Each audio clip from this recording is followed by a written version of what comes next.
Welcome back once again, young people, to another Bible Lessons for Kids. I hope that you enjoyed our last lesson. And if you've never been with us before, my name is Pastor Joe Jackson. I'm the Associate Pastor at the Community Baptist Church.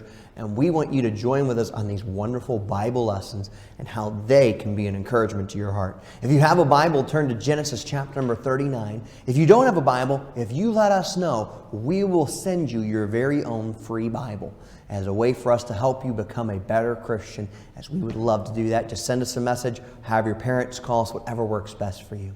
In our last lesson, we heard a wonderful story about how Joseph did what was right, but we heard a horrible story about how Joseph's brothers did what was wrong. And Joseph's brothers were so mad they wanted to kill Joseph. But one of the brothers stopped them trying to save Joseph, but he didn't make the best decision because he didn't save Joseph completely. While he was gone, the other brothers sold Joseph into slavery and then lied to their father about it. Well, in today's lesson, we're going to come to where Joseph is now being brought and sold in the land of Egypt. The Bible says in Genesis chapter number 39, "And Joseph was brought down to Egypt and to Potiphar, an officer of Pharaoh, a captain of the guard, an Egyptian, and was brought by the Ishmaelites and was brought hither. And the Lord was with Joseph. And he was a prosperous man, and he was in the house of his master, the Egyptian."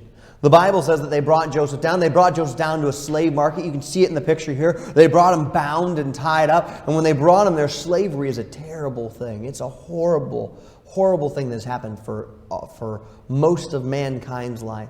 And it happened back then. It still happens even today in some nations. And I'm so grateful it's not in our country anymore, but there are some nations where it happens, where even human trafficking still can happen. And the Bible says that this is what happens to Joseph. They bring him and they sell Joseph. And when they sell Joseph, Joseph is brought to this wonderful man's house whose name is Potiphar.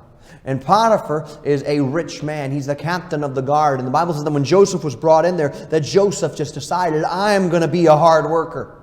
Joseph just always did what was right. That's one reason I love Joseph so much. He does what's right no matter what anyone else does around him.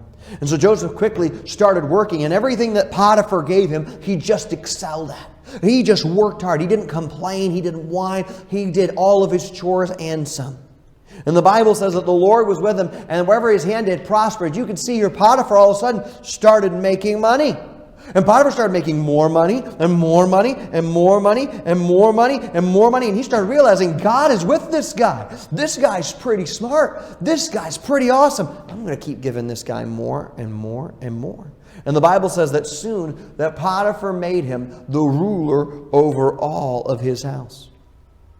And he made him the overseer over every single part of his house. And Joseph was so excited because even though he was a slave, his hard work was being noticed. And Joseph was then put over all the money of the house. He was put over all the other workers. And the Bible says that this is how much he trusted Joseph. And he left all that he had in Joseph's hand. And he knew not what he had, save the bread which you eat. And Joseph was a goodly person, well favored. Young people, what a testimony. Even though most people would be saying, I didn't get my way. But Joseph didn't do that. Joseph said, it doesn't matter if I got my way. It matters what's right. I can't change what other people did, but I can change how I react. Young people, that's how you need to act. Sometimes we don't like the food we're served. We don't like the way people treat us or the way people say things. That doesn't give us the right to act mean or bad. We need to do what's right. Well, the Bible says that soon after all this had happened, that Potiphar's wife cast her eyes on Joseph.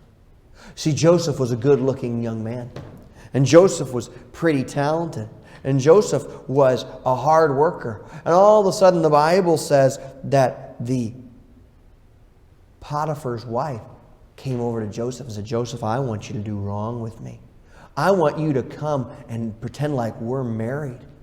And the Bible says that when she said this to him, that Joseph said, I will not do this.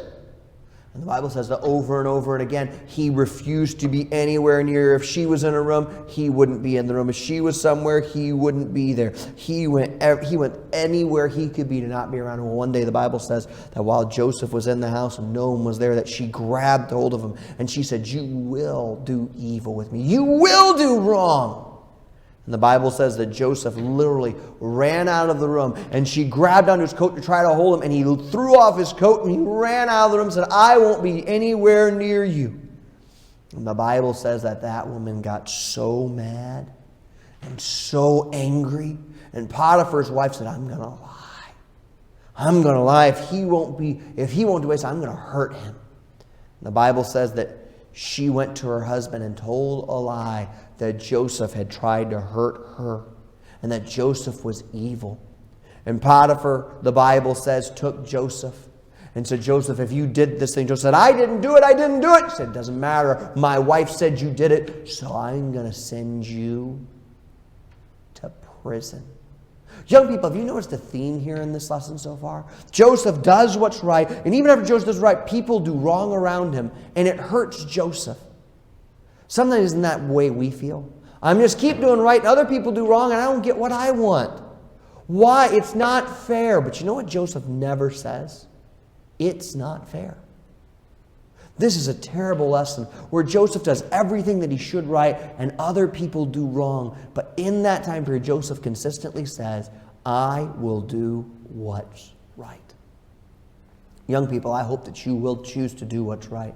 I hope that you'll make the decision to be like Joseph and not to be like Potiphar. Potiphar's wife wanted to say, "I want to do what's wrong. I'm going to get other people to do what's wrong," but Joseph wouldn't be with her. Young people, you'll see once again, God will use someone who chooses to stay right. Well, young people, we have another amazing lesson coming up very, very soon, all about the life of Joseph. I hope you'll come back and join us for that next one very, very soon. God bless.